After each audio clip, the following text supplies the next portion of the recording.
नमस्कार दोस्तों। आप सभी कैसे हैं? आशा करता हूं कि आप सभी ठीक ठाक होंगे। आज हम आपके साथ एक और भयानक मामले पर नजर डालने जा रहे हैं। यह कहानी दिल्ली के बुरारी से है। दीपक का परिवार यहीं रहता था। दीपक का परिवार राजस्थान के झालावाड़ जिले में पैदा हुआ था और पीढ़ियों से किराने का व्यवसाय करते आ रहा था। लेकिन दीपक की सोच कुछ और थी। वह अपने पुश्तैनी व्यवसाय तक सीमित नहीं रहना चाहता था। वह कुछ बड़ा और खास करना चाहता था। अपनी महत्वाकांक्षाओं को साकार करने के लिए उसने 2018 में एक बड़ा कदम उठाया। दीपक अपनी खूबसूरत पत्नी काजल और दो प्यारे बच्चों के साथ दिल्ली चला गया। उसने बुरारी में एक किराने की दुकान खोली। अपने गहरे अनुभव और अच्छे व्यवहार के कारण जल्द ही यह अच्छी चलने लगी। दीपक की पत्नी भी एक व्यवसायी परिवार से थी। वह मेहनत में पीछे नहीं रहती थी। इसलिए जब दीपक एक दो दिन में दुकान खरीदारी करने थोक बाजार जाता, तो काजल दुकान की देखभाल का काम बखूबी करती।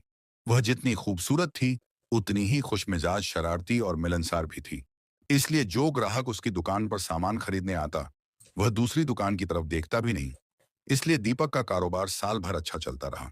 लेकिन इसी दौरान एक ऐसी घटना घटी जिससे दीपक के बुरे दिन शुरू हो गए। हुआ यूं कि बुरारी में जहां दीपक की दुकान थी, उसके पास ही एक मल्टी कॉम्प्लेक्स बन रहा था। इस मल्टी कॉम्प्लेक्स के निर्माण का ठेका इलाके के बदमाश राजेश विजयवाड़ ने लिया था। राजेश के खिलाफ दिल्ली के कई थानों में छोटे मोटे अपराधों के कई मामले दर्ज थे। लेकिन निर्माण कार्य में शामिल होने के बाद वह खुद को इलाके का डॉन समझने लगा था। राजेश को अपनी कंस्ट्रक्शन साइट का काफी अनुभव था। ऐसे में एक दिन जब राजेश अपनी मल्टी कंस्ट्रक्शन साइट पर जा रहा था, तो उसने देखा कि काजल पास की किराना दुकान पर बैठी हुई थी। राजेश शादीशुदा था और दो बच्चों का पिता भी। लेकिन डॉन तो डॉन होता है। फिर वह डॉन की क्या जो अय्याशी ना करे। इसलिए उसने काजल को पाने की ठान ली। राजेश चैन स्मोकर था। इसलिए साइड में आते जाते वह दीपक की दुकान पर सिगरेट की डिब्बी खरीदने के लिए रुकने लगा।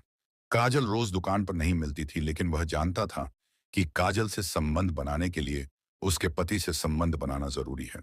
इसलिए उसने दीपक से ना केवल जान पहचान बना ली, बल्कि उसे यह भी जता दिया कि अगर उसको इलाके में कोई परेशान करे, तो वह उसे बताए।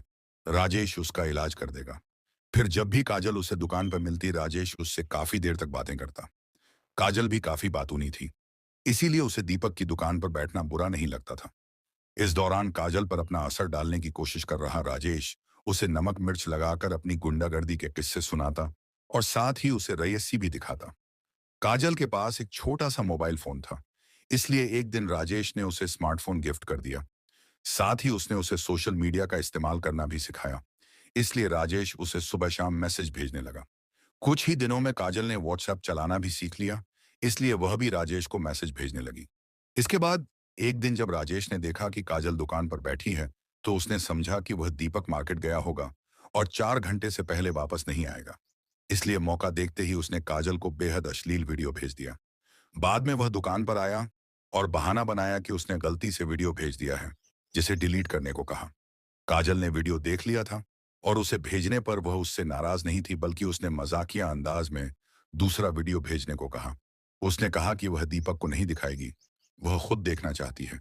फिर उसने काजल से कहा कि चलो साथ में वीडियो देखते हैं। लेकिन काजल ने मना कर दिया और कहा कि आज उनके लौटने का समय है। 4 दिन बाद जब वे बाजार के लिए निकलेंगे, तो मैं तुम्हें फोन करूंगी। राजेश ने यह बात मान ली और फिर जब दीपक बाहर जाएगा, तो उसने साथ में वीडियो देखने का वादा किया। 4 दिन बाद कविता ने राजेश को घर बुलाया। राजेश, जो पहले से ही तैयार था, तुरंत वहां पहुंच गया और बिना समय गवाए दोनों शारीरिक संबंधों में उलझ गए। यह मामला यहीं नहीं रुका। जब भी मौका मिलता, राजेश और काजल हवस के इस खेल में डूबते रहते थे। धीरे धीरे उनके शारीरिक संबंधों की चर्चा पूरे मोहल्ले में होने लगी। दीपक को भी इन अफवाहों की जानकारी हो गई। एक दिन दीपक ने बाजार जाने का बहाना बनाया, लेकिन 2 घंटे बाद वह अचानक घर लौट आया। घर में घुसते ही उसने राजेश और काजल को रंगे हाथों पकड़ लिया। खुद को बड़ा डॉन समझने वाले राजेश ने डरने की बजाय दीपक को धमकाते हुए कहा, हमारे बीच मत आना, वरना तुम्हारे लिए अच्छा नहीं होगा।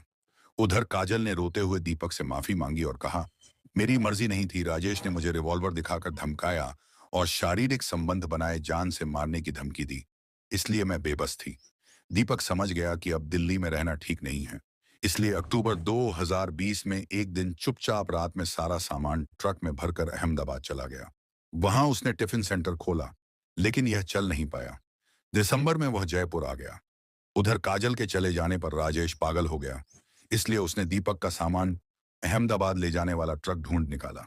राजेश अहमदाबाद पहुंच गया। वहां से उसे काजल के जयपुर जाने की जानकारी के अलावा उसका पता भी मिल गया, जिससे वह जयपुर आ गया और काजल से मिला। राजेश की पागलपन देख काजल भी खुश हुई। एक बार फिर वह राजेश के साथ प्यार की राह पर चलने को तैयार हो गई। इसीलिए राजेश फ्लाइट में सवार होकर अपनी प्रेमिका से मिलने जयपुर आने लगा। दीपक को इस बात की भनक नहीं थी, इसलिए उसने काजल को नया मोबाइल और नया सिम कार्ड दिलवाया।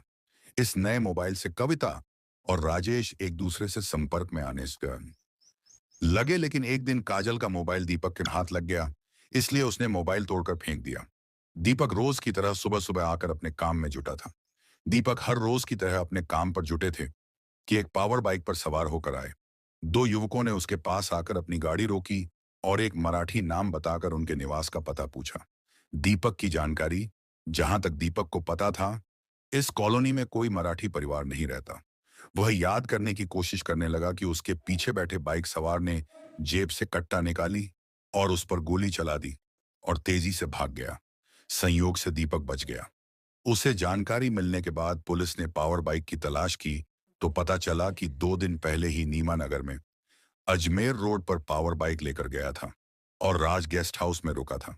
जब तक पुलिस गेस्ट हाउस पहुंची तब तक दोनों युवक वहां से जा चुके थे, लेकिन पुलिस को वहां उनके नाम और मोबाइल नंबर मिल गए। इस पर जांच अधिकारी एसआई अजीत सिंह ने तुरंत दोनों के नंबर सर्विलांस पर लगा दिए ताकि वे जयपुर से दिल्ली जाते नजर आए। इससे यह स्पष्ट हो गया कि गेस्ट हाउस में दिया गया पता सही है। वहीं जब उन्होंने दीपक के बारे में पूछताछ की तो बताया कि वह 2 साल पहले दिल्ली के बुरारी में किराना दुकान चलाता था। राजेश विजयवाड़ नाम के गुंडे से उसका विवाद भी हुआ था। राजेश बुरारी का लिस्टेड गुंडा है। खास बात यह है कि बिल्डिंग कंस्ट्रक्शन का काम करने वाला राजेश खुद को किसी डॉन से कम नहीं समझता था। पुलिस ने जब दोनों गुंडों के मोबाइल फोन की कॉल डिटेल निकाली तो पता चला कि पिछले कुछ दिनों का नंबर राजेश विजयवाड़ का ही था।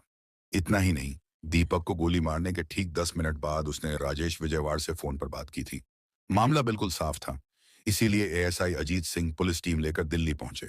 दोनों गुंडे तो नहीं मिले, लेकिन स्थानीय पुलिस राजेश विजयवाड़ को गिरफ्तार कर जयपुर ले आई, जहां पूछताछ के बाद प्यार में पागल डॉन की प्रेम कहानी सामने आई। आपको यह कहानी कैसी लगी? कमेंट बॉक्स में जरूर बताएं। अगर आपने अभी तक हमारे चैनल को सब्सक्राइब नहीं किया है तो भी करें। धन्यवाद।